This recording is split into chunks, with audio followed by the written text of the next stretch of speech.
Hello and Oh, welcome. I'm Neil Thrussell, and I'm really excited because I get to interview Art Giser. He's the creator of the Energetic NLP, is an international renowned NLP trader. We're trading NLP, and an intuitive and master healer. So welcome, Art. thank you, Neil. I love the little quotes you show at the beginning. That's Yeah. great. So right out of the gate, what is energetic NLP? I know what NLP is, neuro linguistic programming, but what is energetic NLP? Well, I've been an NLP trainer since 1985. I studied with all the developers, had one as my mentor. And about the same time, because this was in Northern California, there were people in the program who were studying energy work and intuition development and psychic development and healing and spirituality. And I'd always been interested in all of that, but they began to teach me things and introduce me to teachers. And I realized that you could do miraculous things with NLP. And like anything else, it had its limitations. You can do miraculous things with spiritual principles, healing and transformative energy work, but they all had their limitations. And I started weaving them together. And that was the birth of energetic NLP. So it brings together the neuro linguistic programming, spiritual principles, healing and transformative energy work, and intuition development.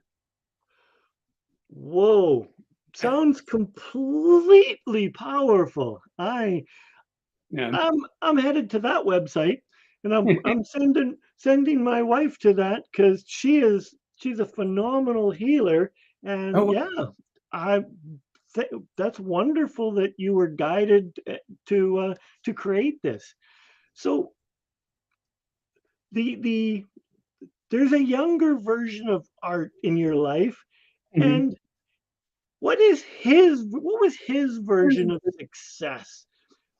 Your high school, your university, a very young version of Art. What did he think success looked like? Well, actually, starting in elementary school, there were two main things that interested me. One was science, and the other was the powers of the unconscious mind, hypnotism, ESP. And I used to hypnotize my friends and cousins. But I was also very interested in science. And back in those days, we thought, uh, the atom and radioactivity was going to be the future of everything. And I wanted to be a scientist and work with radioactive materials. Well, years later, I did end up managing a research lab for the University of California Medical School in San Francisco. And we did use very weak radioactive materials to do our medical research. And I remember thinking, well, I guess I fulfilled that dream, but it wasn't what I thought it was going to be. But I wanted to change the world for the better. I wanted to come up with something new that would take things further. And for many years, I actually was quite stuck. And I had a good job. I could go to lunch and listen to Nobel laureates.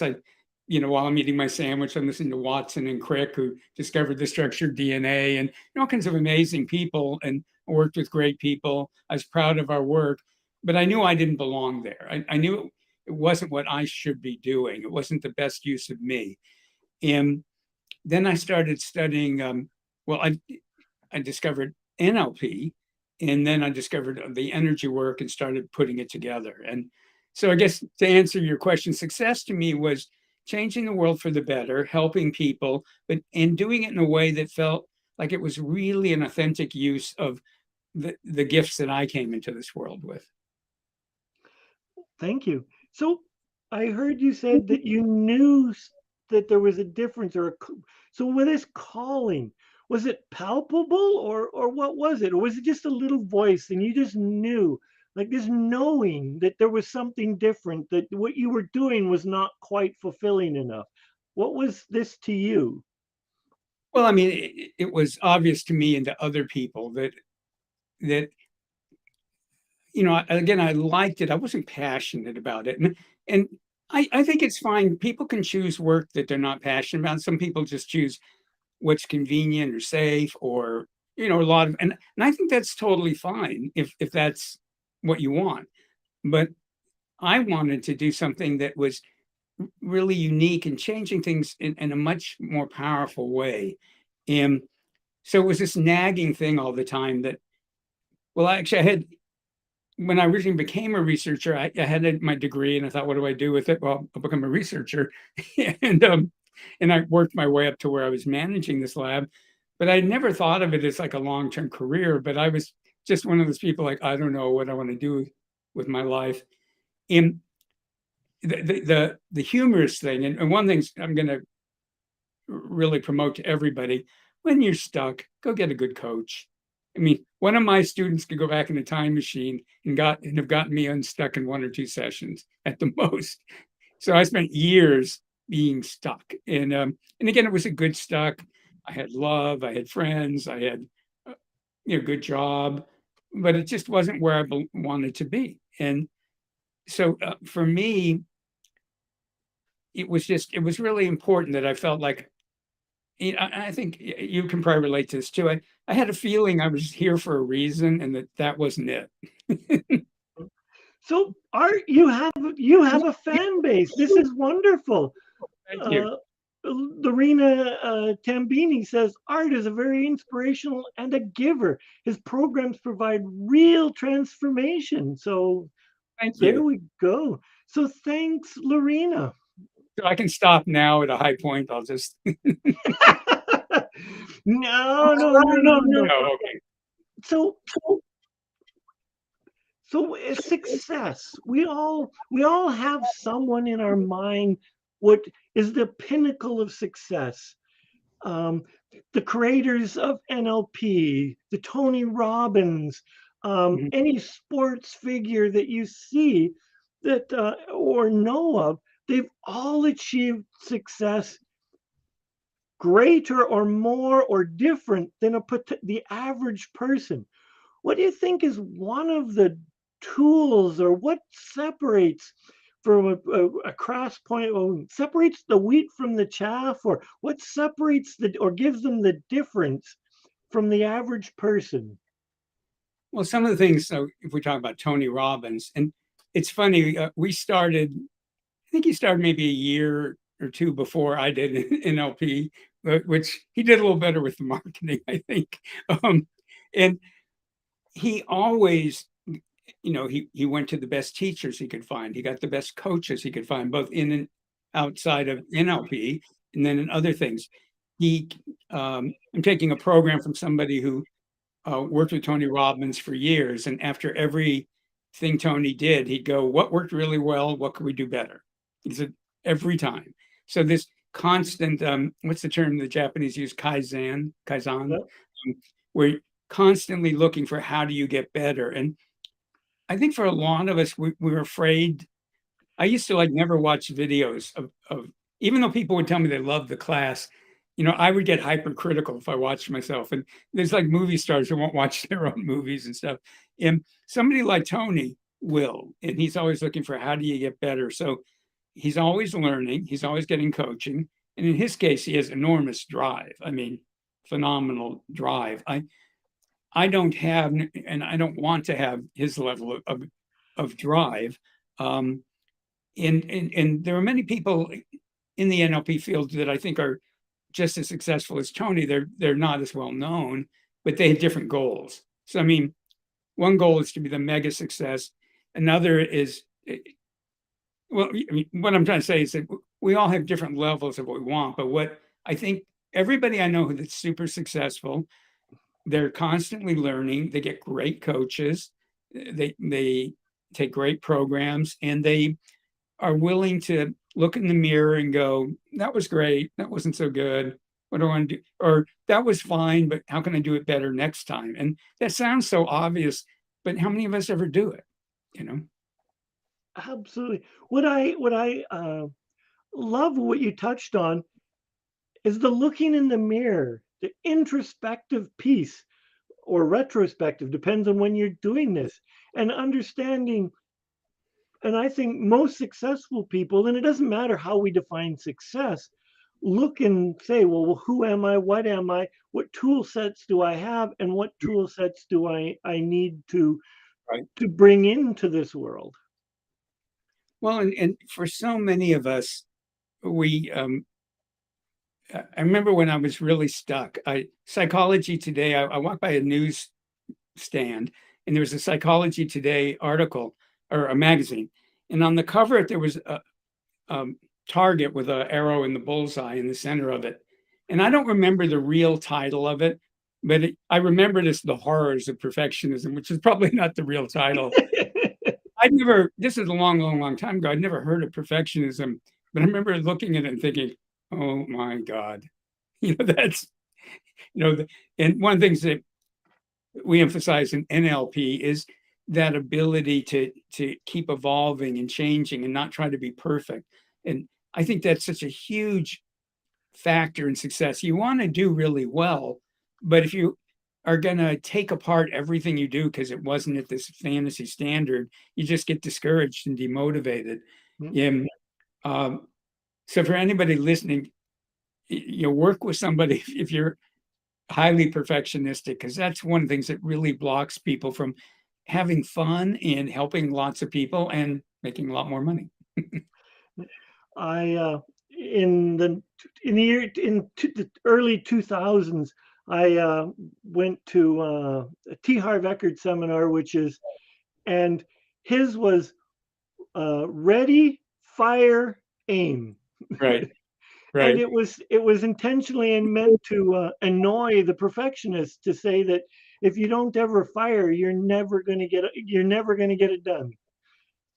Yeah, there's another saying, version one is better than version none. And we learn a lot from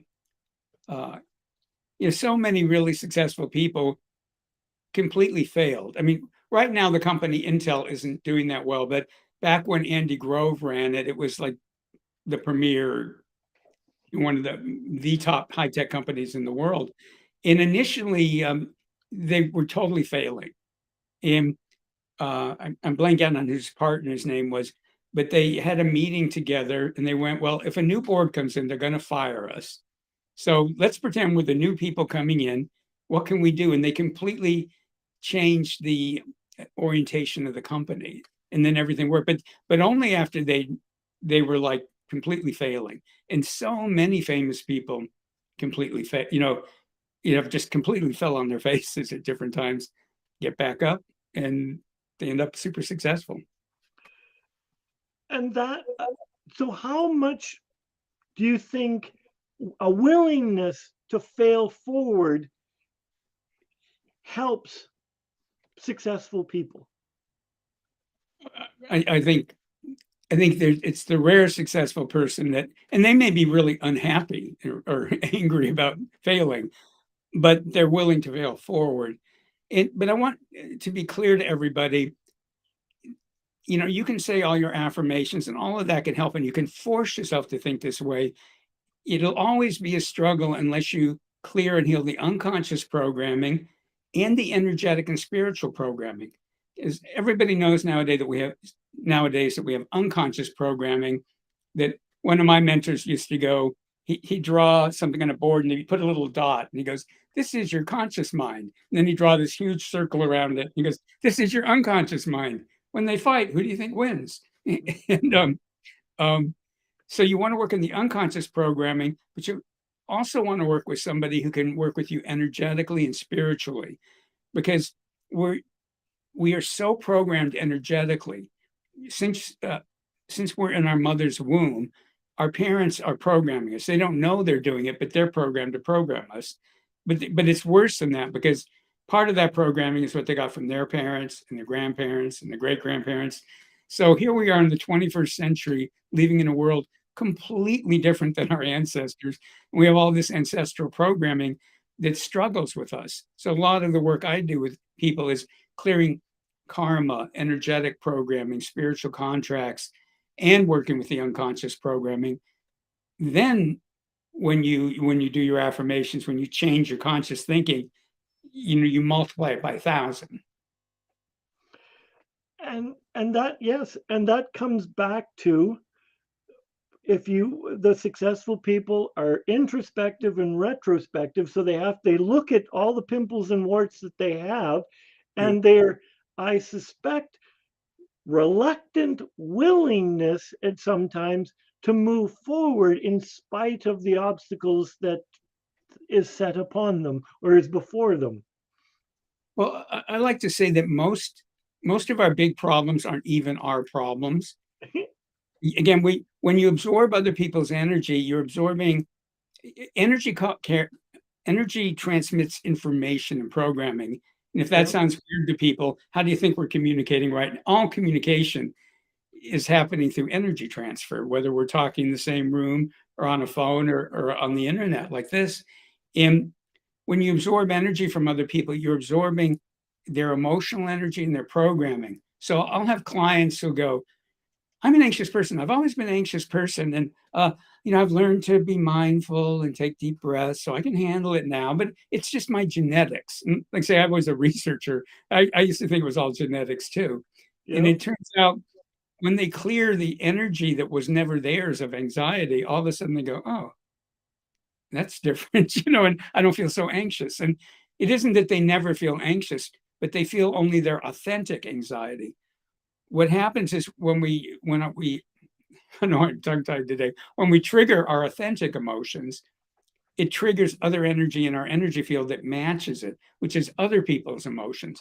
So whether it's their grief or their fear or their anger or their irritation or any of those kind of emotional states that are not bad states, but they can limit us, all of a sudden you get swamped by other people's emotional energy. And then you go, I don't know what's wrong with me. Maybe it's yeah, genetic, you know. But when you learn to clear other people's energy, then you can deal with your authentic issues. Because I guarantee the people listening, all of the big problems in your life, that the internal problems, you can bet it's 90% not even your energy. yep. And that's yeah, it's beautiful. And I'm like, okay, well, I'm being cognizant of the time. We still have time for some more, but holy smokes, is it going by fast? Um, so let's so what is your did we talk about I'm lost track of time. So have we talked about what is the current version of success for art? What do Oh, you yeah. I mean, there's different levels of it for me. I mean, there's just, there's the financial level, like, particularly as I'm getting on in years, like, you know, if I live another, I mean, the scary thing nowadays is when you go like, I could live to be 110. Oh my God. It's like, um, so part of success for me is knowing that if I need caregivers for 20 years in the future, I can afford it, that I can live a good lifestyle, that I can help people financially and give donations where I want. I mean, that's one, and living somewhere that I like living is part of success for me. I love where I live. Um, but to me, the biggest part of it is, do I feel like I'm manifesting more? I believe everybody is a vast, powerful spiritual being. And, the art that you see is a portion of that being. And to me, success is manifesting more and more of who I really am, of that greater reality into my human life, so that I'm helping other people more, I'm helping the world more, and I'm having a more enjoyable life. And part of success to me is getting out of the old way of thinking that, you're not doing good unless you're sacrificing, yeah, which is kind of, who made up that rule?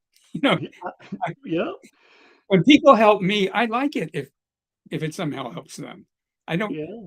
I like it a lot more than if they're sacrificing for me. Absolutely.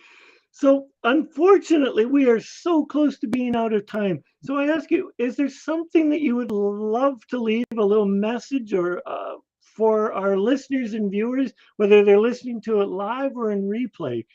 What would that be? Well, what I'd like to leave them with is, I have a 4 series of audios that helps you clear other people's energy out of your space, clear unconscious programming, do a lot of phenomenal things. It's free. And it's, if people go to Blockbuster, one word, Blockbuster with the number 7 dot, I'm doing it European style, blockbuster7.com. It's free, sign up, and over 4 days you'll get 4 videos that will teach you some basic but really powerful parts of energetic NLP. And going through the videos, you'll do a lot of clearing, a lot of transformation. I've been getting incredible feedback from people on it. So I'd want to leave that as a very practical way to move forward. The other thing I'd again like to really advise people when, well, not just when you're stuck in life. Again, you talk about someone like Tony Robbins. He's always gone to the best people he could find to study with, to coach him. He's had plenty of coaches. Um, he's always having other people help him. In the movie, what's his movie? I'm Not Your Guru. Yep. It's great. It shows a scene with him and his team, and he's asking them for their ideas and their feedback. So being open to, now you have to follow, ultimately you have to follow your own guidance, but getting feedback from other people, getting great coaching, learning, taking great courses.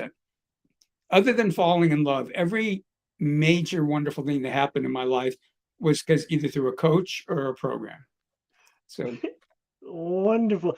Thank you, Art, for taking the time out of your busy schedule and to sharing with the listeners and viewers. Thank you. well, what a pleasure. And I love the energy you've set for this whole event. And it's got a lot of heart space in it. And so I want to really thank you for what you're doing. You're most welcome. And thanks everybody.